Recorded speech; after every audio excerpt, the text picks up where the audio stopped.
O tema da mensagem de hoje é o sucesso de um rei. Segundo Reis 18, versículo todos encontraram. Ora, sucedeu que no terceiro ano de Oséias, filho de Elá, rei de Israel, começou a reinar Ezequias, filho de Acás, rei de Judá. Tinha 25 anos quando começou a reinar e reinou 29 anos em Jerusalém. O nome de sua mãe era Abi, filha de Zacarias, e fez o que era reto aos olhos do Senhor, conforme tudo o que dissera Davi, seu pai. Tirou os altos, quebrou as colunas e deitou abaixo a Azera, e despedaçou a serpente de bronze que Moisés fizera, porquanto até aqueles dias os filhos de Israel lhe queimavam incenso, e chamou-lhe de Deus Santo. Confiou no Senhor Deus de Israel, de modo que depois dele não houve seu semelhante entre todos os reis de Judá, nem entre os que foram antes dele, porque se apegou ao Senhor e não se apartou de o seguir, e guardou os mandamentos que o Senhor ordenara a Moisés. Assim o Senhor era com ele, por onde quer que saísse, prosperava. Amém? Hoje nós vamos falar do sucesso de um rei. Talvez você pergunte: será que todos os reis, pelo fato de ter chegado a ser rei, já não eram um sucesso? Nem todos. A Bíblia diz que muitos reis se corromperam, e apenas um dos reis que é lembrado desde a sua geração, desde o seu reinado, após e antes, foi considerado o melhor rei de Israel. O nome desse homem era rei Ezequias, e a Bíblia diz, amado, que ele começou a reinar, a governar Israel apenas com 25 anos de idade, e ele fez um excelente governo. Então essa história eu sou muito novo, e por isso que eu não tenho muita experiência. Para aquela época não servia. Amém? Mas ele tinha um coração voltado para Deus. Essa é a principal situação. Diga para a pessoa que está do seu lado: a principal situação é ter um coração voltado para Deus. Se alguém perguntar para você qual é a sua situação no momento do teu trabalho, na escola, na sua família, se você tiver essa resposta, que a sua situação, o Senhor está no governo, essa será a sua principal situação. E você pode ter até algumas batalhas, porque é normal no seu mundo, mas você será lembrado e visto como bem-aventurado. Às vezes nós queremos seguir conselhos de outros. Ezequias poderia ter seguido conselhos de reis antes dele, que pecaram, que blasfemaram, que se levantaram contra Deus. Uma das primeiras coisas que ele fez, e por isso ele obteve sucesso, foi ele retirar toda a idolatria que havia nas terras de Israel. Irmão, se eu sei que determinadas coisas Deus não se agrada, por que eu vou deixar lá para agradar os outros?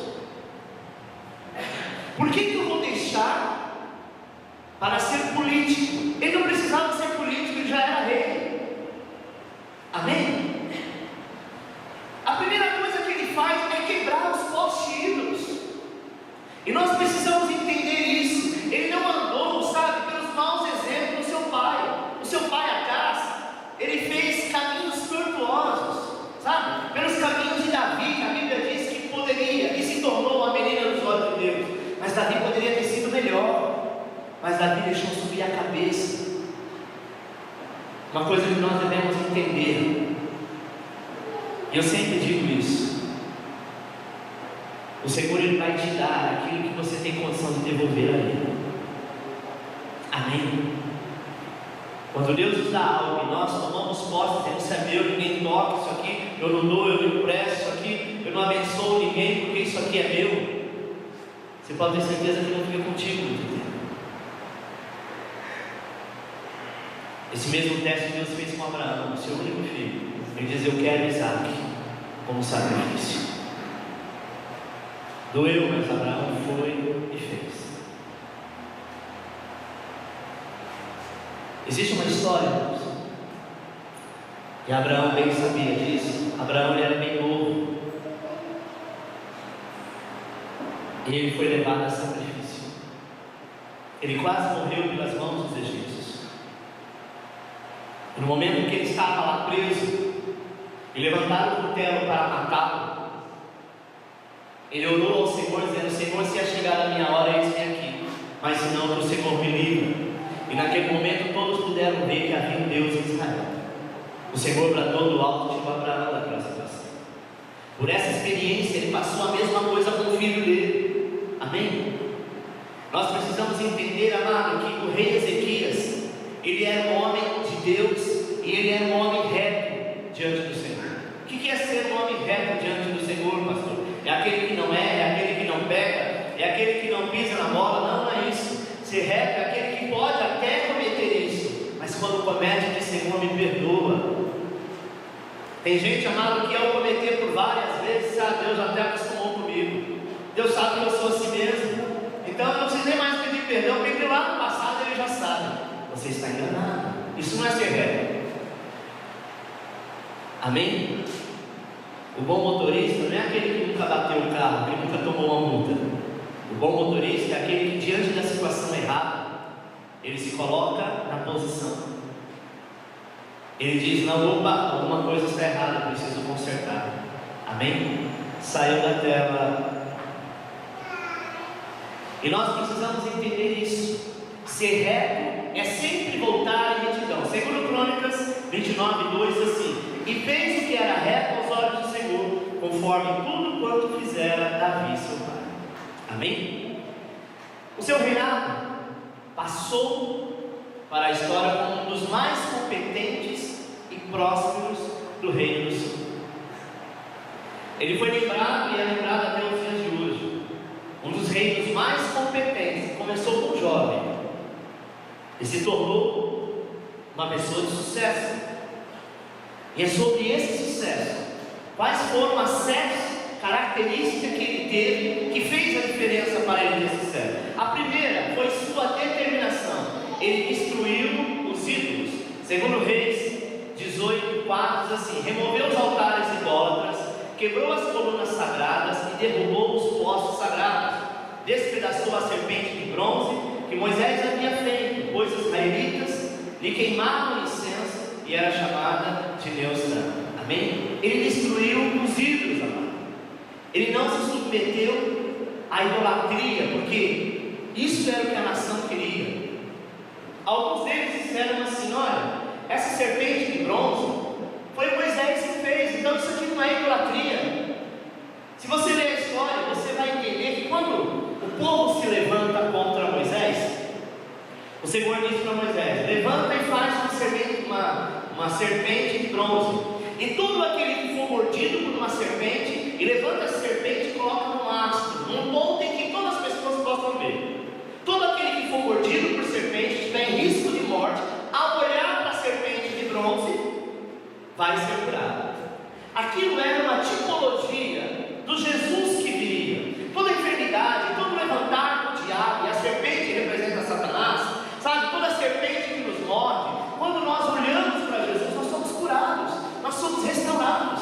Mas isso era para uma época de deserto. Isso era para uma época que eles estavam 40 anos no deserto, não precisava mais usar aquilo, e o povo ainda continuava cultuando esse tipo de situação. Quantas vezes nós, como cristãos, ficamos cultuando coisas do passado? Eu conheço pessoas que não permitem um espelho quebrado dentro de casa. Se alguém varrer o lixo e jogar para fora de casa, acredita que está mandando a prosperidade embora. Tem pai e mãe crente que não deixa o filho raspar a panela, sabe? Não deixa bater, porque diz que se chama miséria. Irmão, nós somos libertos disso. Nós somos livres de qualquer coisa.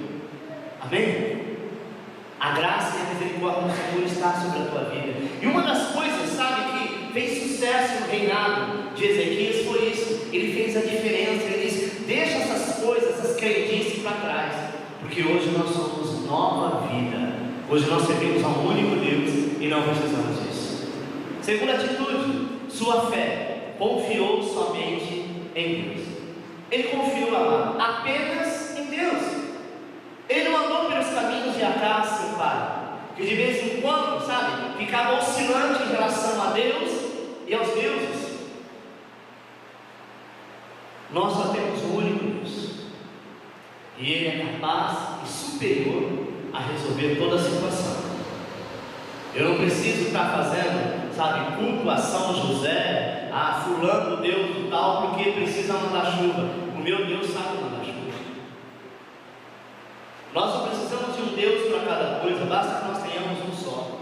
Segundo Reis 18:5 diz: Ezequias confiava no Senhor, o Deus de Israel. Nunca houve ninguém como ele entre todos os reis de Judá, nem antes e nem depois dele. Veja, meu amado, que ele tinha confiança. É difícil a gente ter confiança em alguma coisa quando aparentemente você não consegue ver, tocar e enxergar, ou quando você não tem a resposta daquilo que você precisa ver a ação de Deus. Tem pessoas que dizem assim: agora eu oro, Deus não me responde, Deus não fala comigo, nem sonho, nem usa ninguém para falar comigo, eu estou orando, eu não estou sentindo a presença de Deus, eu acho que Deus esqueceu de mim. Ou você confia, ou você não confia. Ou você entrega, ou você não entrega o teu coração assim. Das duas, uma. Se Ele não te abençoar da maneira que você quer, saiba que mesmo assim Ele não vai te deixar na mão. Ele pode não abrir esta porta específica que você quer, mas Ele enviará outra, aonde o seu coração se alegrará. Amém, irmão? Veja a sua oração de contrição e fé. Segundo Reis 18:19, o Senhor honrou a sua fé e a sua confiança, e lançaram seus deuses no fogo, porquanto não eram deuses, mas imagens, obra da mão de homens, de madeira, de pedra, e por isso os destruíram. Agora, pois, ó Senhor, o nosso Deus, te suplico, livra-nos da sua mão, e assim saberão todos os reinos da terra que só tu és o Senhor Deus. Eu me recordo que quando eu me converti, eu tinha alguns, o que diz lá no Candomblé, alguns assentamentos. Não era imagem, era outros negócios que era feito com ferro, com louça, que aquilo no Candomblé chamava de santo. E toda vez que uma pessoa, eu não quero usar o nome africano aqui, porque eu acho que não devo, mas que o indivíduo lá tinha que fazer algum sacrifício, ele precisava se recolhia 21 dias no quarto. A primeira vez raspava a cabeça, a segunda as outras obrigações, fazia apenas alguns sinais na cabeça, tirava um pouco de cabelo e fazia um sacrifício. Parte do sangue era derramado sobre a cabeça do fulano de tal, e a outra parte nesses lugares chamados assentamento. Dá para você ter uma ideia como havia uma aliança tão forte, um pacto tão grande, que se alguém mexesse naqueles assentamentos, ele podia estar onde você estava, você teria uma forte dor de cabeça, porque havia uma aliança. Ali era colocada uma pedra, e esta pedra, em africano chama-se Otá, uma palavra que quer dizer controle. É esta pedra que é a cabeça, que é o local onde se mexe e tudo acontece. Por que eu estou dizendo isso? Porque os deuses, eles têm essa cultura de ser consagrados, de ser oferecidos, e há muitas pessoas que têm essa crendice.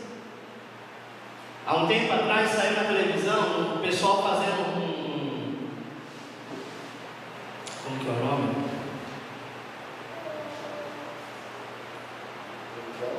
Acho que era Romaria, não sei o que era. Lembra na história da janela que apareceu uma santa? Alguém passou um produto lá e ficou parecendo a santa. Não é Romaria o nome, estava fazendo, juntando um povo lá e adorando a janela, Até que foi uma empregada doméstica lá, passou um veja e a santa foi embora. Então, irmão, é natural a fé, ela move isso. E tem pessoas que você vai ouvir dizendo: olha, eu fiz uma promessa e raspei a cabeça, ou fiz tal coisa e aconteceu. Isso é fato. A fé está ligada na obediência, na confiança. E muitas pessoas conseguiram algumas coisas devido à sua confiança. Ou no meu caso, que nem lá no Candomblé, algumas pessoas na Umbanda, outras pessoas no catolicismo, enfim, conseguiram, porque o que move tudo isso é a fé. E a fé está baseada em confiança. Ezequias, ele confiou somente em Deus.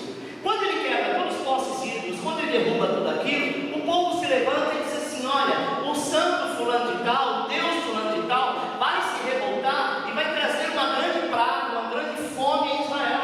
Ele diz: eu confio no Senhor, e o Senhor está acima de toda coisa. Eu me recordo que algumas coisas que eu tinha no passado, o Espírito Santo disse para mim: leve, quebre, põe fogo em tudo e destrua. Eu até pensei a princípio de chamar alguém na época, eu pensei em chamar um pastor da cidade, mas quando eu fui até lá para fazer isso, o Senhor disse assim: não, você tem autoridade de fazer com as suas próprias mãos. Irmão, eu morria de medo de mexer naquilo, porque eu nem sabia o que aquilo significava. Anos de adoração, de cultuação àquele demônio. Mas quando o Senhor coloca essa confiança no nosso coração, Ele nos dá autoridade para mexer no que for, e nenhum mal te sucederá, e nem praga alguma chega à tua casa. Isso não aconteceu comigo, isso acontece com você.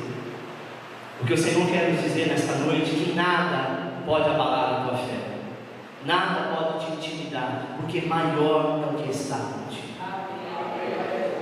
A única coisa que pode acontecer conosco em determinados momentos da nossa vida, não sermos vitoriosos, não conseguirmos alguma situação que para nós seria favorável, seria bom, seria legal, seria bênção, mas não conseguimos, não é porque Deus está nos castigando, ou algum espírito, ou alguém fez alguma macumba, ou porque, sabe, colocar o seu nome na boca do sapo. Isso não existe para nós que estamos em Cristo Jesus. Sabe por que não existe? Vou te explicar por que não existe. Porque o dia que você levantou a mão e aceitou Jesus, o velho homem, aquele homem que estava sujeito a receber a praga, a receber a maldição, a receber a macumba, a receber, sabe, o voodoo, este homem morreu. E hoje você é nova criatura, e esta nova criatura não é habilitada para receber nenhum ataque do inferno, porque o Senhor é contigo. Ezequias sabia disso, ele colocou a sua fé e confiou somente em Deus, e ele diz: eu vou derrubar tudo isso, eu vou fazer uma limpeza na cidade, eu vou fazer uma limpeza, puxa quem custar, doa quem doer, porque eu não acredito que nenhum mal virá sobre a minha vida. Porque Davi escreveu: nem praga alguma chegará à tua casa, nem praga alguma chegará à tua tenda, porque o Senhor está contigo. E quando eu fui, amado, joguei tudo aquilo fora e taquei fogo, eu senti um alívio. E alguém um dia no telefone disse assim: olha, você mexeu com fogo, se prepara para começar a ver as grandes confusões na sua vida. E eu tive autoridade, o novo convertido disse: está repreendido, está amarrado, em nome de Jesus. Maior é o que está comigo.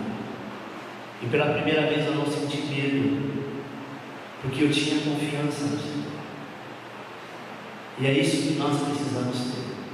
Talvez você confie em homens, talvez você confie em pessoas, talvez você confie em alguém que você acha que é muito inteligente, alguém que te prometeu, alguém que tenha muito dinheiro, alguém que falou: olha, eu tenho a condição de abrir porta aqui, de fechar por lá. Confie em Deus, porque se Ele não permitir, amado, quem que for que entrar no meio para tentar resolver alguma coisa, se Ele falar não, ninguém resolve nada.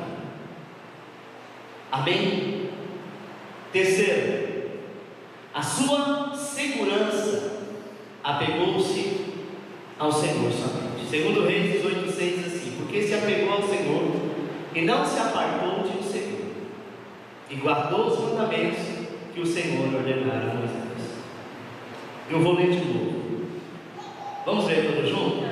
Bem devagar.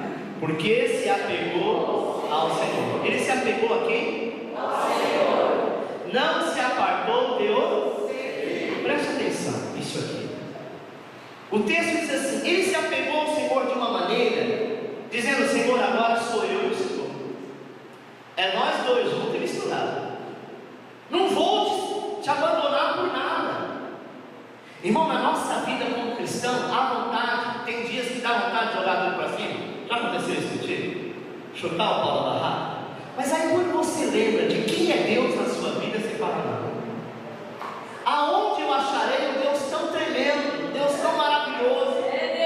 Aonde eu vou encontrar alguém com tanto carinho, que antes mesmo de eu pedir, Ele já sabe o que eu quero? Ele se apegou ao Senhor e disse: Senhor, aconteça o que acontecer, eu vou estar contigo em todos os momentos. Ele se apegou somente em Deus, irmão. E é o que você precisa fazer. Para de ficar confiando em pessoas que fazem promessas. Para de ficar pensando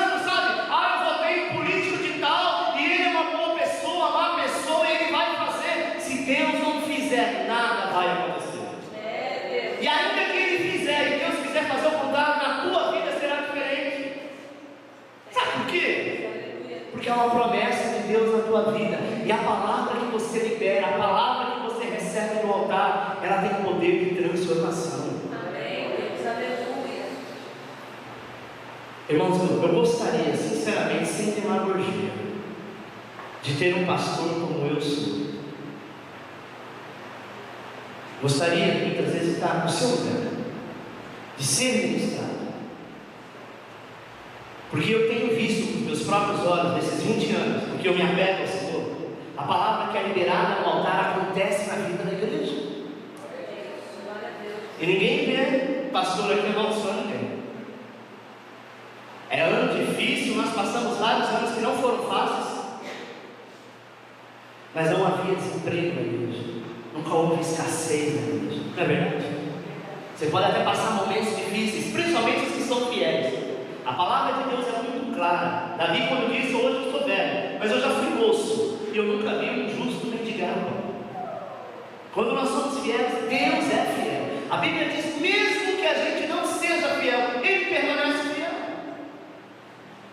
Ezequias sabia disso, então ele se apegou ao Senhor, e ele disse assim: eu não vou me apartar de ti.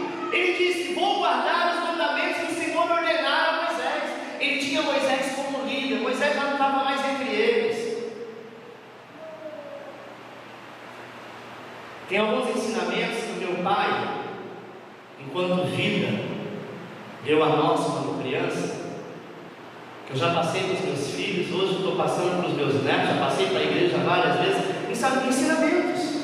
Ele não é mais vivo, mas tem honra naquilo que fala.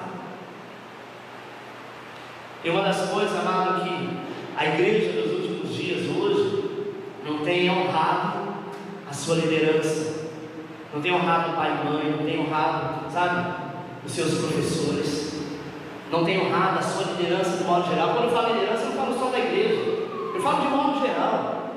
Lá na empresa, de repente, tem um líder que você gosta, que você sabe que você tem muito que aprender com ele, e você só vai aprender quando você honrá-lo.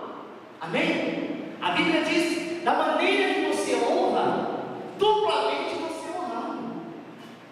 Mas se você desonra, duplamente você é desonrado. É a lei da semeadura. Por que eu falo então, pastor? Por que você disse que gostaria de ser ministrado por um pastor como o Senhor é? Por uma única razão: porque eu não tenho reservas.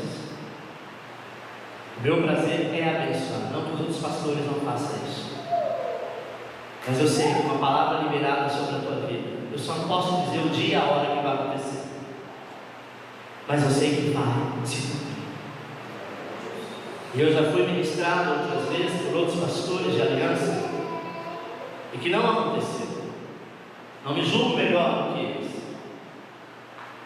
mas uma coisa eu tenho certeza: tudo que nós fazemos é gravado, para que a gente não tenha desculpa, porque o que eu ministro hoje, amanhã eu posso esquecer, mas o que eu falei para a tua vida, o que foi liberado na tua vida, Deus não vai esquecer. E de uma coisa eu me alegro: quando eu ministro para vocês, eu também estou sendo ministrado. Amém? Ele se apegou somente a Deus. Quarto, sua perseverança não se desviou de Deus. Ele era o quê? Perseverante.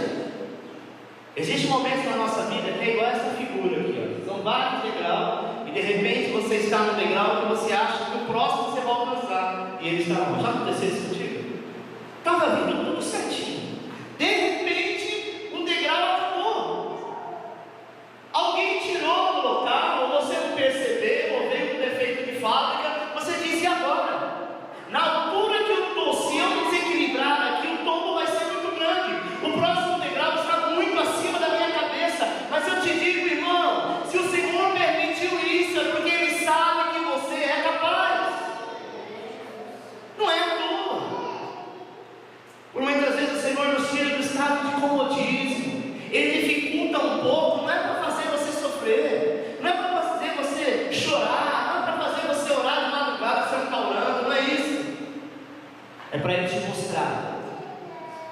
Você pode até às vezes esquecer que Ele está contigo, mas Ele nunca esqueceu de estar contigo 24 horas. 1 Reis 22:43, e andou em todos os caminhos de seu pai, não se desviou deles, mas fez o que era reto aos olhos do Senhor. Fazer o que é reto diante do Senhor, irmão, é ser perseverante. Amém? Eu disse agora há pouco que às vezes a gente tem vontade de chutar o pau da barraca, não tem? Estou cansado, vou dar um tempo. Toda vez que eu falo isso, eu me lembro de Eldorado. 20 anos atrás eu já ministrava, já pregava sobre isso. Irmão, se cansar, se ficar desanimado, se desistir, resolvesse alguma coisa, eu seria o primeiro a te dizer: desista, meu irmão. Está cansado? Vai descansar, vai pescar. Larga tudo aí. Seria o primeiro a ministrar. O próprio Jesus diria isso. Quando você vê que a coisa está difícil, joga para lá, sabe? Mas não é assim. Tem gente que diz: eu vou mudar de cidade, eu vou mudar de país, eu vou mudar de igreja, eu vou mudar de empresa, eu vou mudar de família, eu vou mudar de esposa, eu vou mudar de marido. Só de filho que não dá para mudar, porque sempre vai ser filho. Mas tudo que você mudar, aonde você estiver, o problema vai estar. Amém? Quinto, sua obediência guardou os mandamentos de Deus. 2 Reis 18:6, assim: porque se apegou ao Senhor e não se apartou de o seguir, e guardou os mandamentos que o Senhor ordenara a Moisés. Amado, a primeira coisa que ele faz é cumprir os mandamentos, é cumprir a vontade. Você acha que é fácil cumprir algumas vontades de Deus e essa vontade é contra a sua? Às vezes a sua cara está dizendo: olha, vai lá, ninguém está vendo, peca. Ninguém está vendo, rouba. Ninguém está vendo, usa droga. Ninguém está vendo, trai a esposa. Ninguém está vendo, faz isso errado. Sabe? A vontade da carne é essa. Mas a vontade do Senhor é que você lute. Aparentemente vai ser difícil, mas você pode, porque Ele estará contigo. Precisamos analisar as instruções do Senhor. É através de Moisés, no Deuteronômio 10:12, diz assim: agora, Israel, que é que o Senhor, o seu Deus, lhe pede? Senão que tema ao Senhor, que ande nos seus caminhos, que o ame, que o sirva ao Senhor, o seu Deus, de todo o seu coração e de toda a sua alma. Olha o que Moisés disse: Israel, o que o Senhor te pede? Senão que o tema, que ame, que o sirva, de todo o seu coração e de toda a tua alma. Deus não te pede mais nada além disso. Jesus, ele disse assim: eu vim aqui, não foi para trazer paz, eu vim para fazer guerra. E guerra, no sentido que ele estava dizendo, não era guerra de matar homens, era guerra contra as nossas próprias vontades, guerra conosco mesmo, guerra com aquilo que a gente está acostumado, sair do estado de comodismo e mudar a história. O livro de 1 João 5,3 declara que os seus mandamentos não são penosos. Os mandamentos do Senhor não são difíceis e impossíveis. Basta que a gente queira. Isaías profetiza também sobre isso. Mas ele diz: onde está a nossa maior alegria? É nos sabores do pecado ou no caminho de Deus? Você pode entender, amado, que a sua maior alegria não é o sabor do pecado, porque você peca agora. Você acabou de pecar, você começa a ficar triste. Na hora do pecado é aquela alegria. Passou 5 minutos, a ficha caiu, o Espírito Santo entristece dentro de você e você sente tristeza. Então o sabor do pecado aparentemente é algo bom, mas o que é bom é servir, sabe? O que é bom é andar nos caminhos do Senhor. O que é bom é você, depois que conseguiu afastar daquilo, você vai sentir alegria dizendo: obrigado, Deus, olha que bênção, eu consegui, eu achei que eu não conseguiria, mas eu consegui passar essa etapa. Amém? Sexto, seu êxito, aonde iria, obtinha sucesso. 1 Reis 18:7 diz o seguinte: e o Senhor estava com ele, era bem sucedido em tudo o que fazia. Essa é a promessa de Deus. Se você é fiel com Deus, mais do que Ele já é fiel. Ele vai se manifestar com você a cada dia. Fidelidade é 100%, não é 99%. Amém? Eu sempre ensino isso. Se você tem um marido ou uma esposa que é 99% fiel, ela não é fiel, não é ele. 1% de infidelidade já o torna infiel. Tira. Assim é com Deus. O Senhor requer 100% de fidelidade. E aonde é a fidelidade que o Senhor requer de ti? Obediência. E tu sabes em que áreas tem que obedecer. Amém? Tem pessoas que não sabem. É fácil ser obediente na área sexual, é fácil ser obediente na família, é fácil ser obediente no trabalho, não rouba, nunca roubou nada de ninguém. Isso para ela não é tentação. Mas todos nós temos uma tentação, uma fraqueza, e o diabo sabe. É ali que ele vai te provar. Amém? É ali que ele vai provar. Se tem 10 situações, você, glória a Deus, é uma pessoa abençoada e só tem uma única falha. Não pense você que o diabo vai investir nas 9. Ele sabe que as 9 você não cai. Ele sabe que as 9 é besteira. Você vai com toda a autoridade para cima dele e manda ele para os quintos dos infernos. Não sei se tem quinto, quarto ou terceiro, mas é o que todo mundo diz, né? Mas ele vai tentar naquilo que você sabe que aquela é a tua fraqueza. E todos nós temos uma fraqueza, irmão. Tem gente que mais de uma, duas, tem gente que tem 9. Só tem uma coisa que é bom, não importa. Você sabe onde é a fraqueza. Então é ali que você precisa ser vigilante. E quando você aprende a ser vigilante aí, o Senhor fica de pé no trono e aplaude você, como Ele fez com Jó. E te chama servo bom e fiel. Vale a pena servir ao Senhor de todo o coração. O rei Ezequias, ele teve êxito. E a Bíblia diz que aonde ele ia, aonde ele colocava a planta dos pés dele, o Senhor prosperava. Porque essa é a vontade do Senhor. Ele lutou, amado, e teve vitória contra todos os seus inimigos. Amém? Veja a instrução do apóstolo Paulo a Timóteo, em 1 Timóteo 6,12, ele diz assim: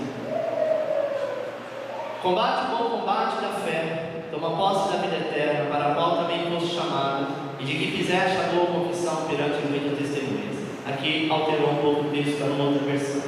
Ele diz o seguinte: nós devemos combater todo mal com a nossa fé. Tudo levantado do diabo, nós devemos combater com a nossa fé. Isso era Paulo falando para Timóteo. Ele diz: a partir disso você toma posse da vida eterna, porque não tem nada que te acusa, e para a qual você fosse chamado. Faça isso com confissão, perante testemunhas. Faça isso confessando diante do Senhor, e você vai ver que Deus te honrará. E Timóteo obteve sucesso, foi um grande homem, por conta dele ter seguido o seu líder. Amém? Sétimo e último, sua luta contra os inimigos terminou vitoriosa. Salmo 98, versículo 1 diz: cantai ao Senhor um cântico novo, porque Ele tem feito maravilhas, e a sua destra, o seu braço santo, lhe alcançaram a vitória. Amém? Toda vez, amado, que a nossa luta precisar de reforço, Salmo 34 diz que o Senhor vai acampar os anjos dele ao teu redor e vai te fortalecer. Ele teve sucesso por onde quer que andar. Amém? Segundo Reis 18, 7, a parte B do versículo diz: rebelou-se contra o rei da Síria e deixou de submeter-se a ele. Uma das últimas coisas que ele fez, que ele ainda tinha medo, que era o rei poderoso, era o rei da Síria. Chegou o momento que ele disse: Senhor, agora é tudo ou é nada. Eu sei que o Senhor está comigo. E ele declara guerra contra o rei da Síria. E quando ele diz: chega, a partir de hoje eu não vou mais me submeter a isso, a história muda. A mesma coisa do viciado que usa droga, que usa álcool, que tem qualquer vício, seja qual for, amado. Precisa haver essa rebelião, assim como aconteceu com o Gideão. Ele disse: chega, eu não vou mais fazer isso. eu não preciso disso, eu não sou escravo disso. Porque o diabo sempre vai dizer na tua mente: não, você não vai conseguir, você vai ter uma recaída. No momento difícil você vai voltar, você vai lá. Não vai não, irmão. Quando nós nos submetemos, quando nós, estamos junto com o Senhor, todos os nossos caminhos serão de vitória. E mesmo no momento que você for cair, o Espírito Santo te pega no colo e diz: não, pela sua luta, pela tua dedicação, pela tua força, eu sou contigo. Eu vou te contar uma história, não sei se eu já falei isso aqui. Há mais de 20 anos eu fui liberto do cigarro. Quando eu não era cristão eu fumava. Mas você acredita que já faz alguns anos que não acontece isso? Mas alguns anos atrás eu sonhei que eu estava fumando. E quando eu acordei, sentindo aquele cheiro, não sei se o cheiro estava na rua, a primeira coisa que o diabo colocou na minha mente: está vendo como você não está liberto? Que você tem vontade? Que você sonha desejando isso? Olha que astuto. Mas eu levantei numa fúria, comecei a orar e saí batendo o pé dentro de casa, expulsando esse demônio para fora. E na minha casa não. Eu sou liberto. Eu não apenas parei de fumar, eu sou liberto. Tem pessoas que param de fumar é uma coisa, se liberta é outra. O parar de fumar é uma pessoa que não está fumando. Mas quando sente o cheiro do cigarro, da droga, da bebida, seja lá do que for, lembra, né? Dá vontade. E o liberto é o contrário, ele tem nojo. O sentido é o contrário. Você passa a ter nojo. Isso é ser liberto. Uma coisa que você gostava, que você amava, agora você passa a ter nojo, é o sentido contrário, isso é a libertação. Para você ver, irmão, o diabo não quer saber se é pastor, se é obreiro, quantos anos de crente você tem. Ele vai sempre investir. Amém? Sempre ele vai investir nisso. E não pense que você não cai nessa armadilha de Satanás. Se levante e diz: glória a Deus, eu sou salvo, eu sou liberto, porque o Senhor é conosco. Amém? Por isso que ele se rebelia contra o rei da Síria. E ele chega: a partir de hoje é tudo ou é nada. É assim que você deve ser. É assim que você precisa fazer para ter sucesso. A vida é um jogo, nós precisamos saber jogar. E se tem um ganhador, um vitorioso conosco, que é Jesus, você jamais perderá. E se a batalha que você perder, você pode ter certeza que você vai ganhar outra maior. Amém? Há uma promessa de sucesso na palavra de Deus que está no Salmo 1, versículo 3, que diz assim: ele é como árvore plantada junto à corrente de águas, que no devido tempo dá o seu fruto, e cuja folhagem não murcha, e tudo quanto ele faz será bem sucedido. Essa palavra para a sua vida. Amém? Josué capítulo 1, versículo 8 diz: não cesse de falar desse livro da lei, antes medita nele dia e noite, para que tenhas o cuidado de fazer segundo tudo quanto nele está escrito. Então fará prosperar o teu caminho e serás bem sucedido. As atitudes, amado, de um vencedor são identificadas através da vida deste homem, sabe? Através de 7 tópicos que nós vimos agora. Porém, nós devemos observar que o início de tudo, até estar no caminho de retidão, ele passou por alguns exemplos que não eram bons. O seu próprio pai não era bom exemplo. Aquilo que você aprendeu dos seus pais, dos seus professores, do seu pastor, do teu líder, do teu pai, da tua mãe, do teu chefe, que não é bom, deixa para trás. Eu sempre ensino que nós devemos andar com duas sacolas, uma com fundo e a outra sem fundo. Tudo que vier, recebe. Aquilo que é bom, filtra e coloca ou na com fundo ou na sem fundo. E você vai sair andando. Aquilo que não prestar vai ficar para trás, sabe?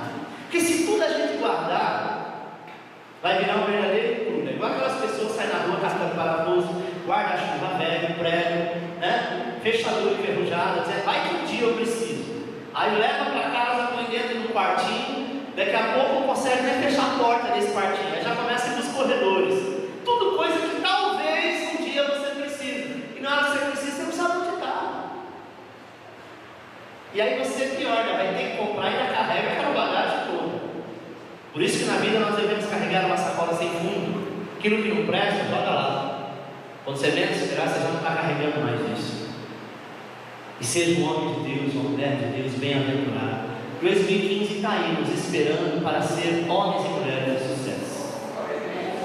Não importa o que o mundo diz, não importa o que a mídia diz, importa que a última palavra é do Senhor.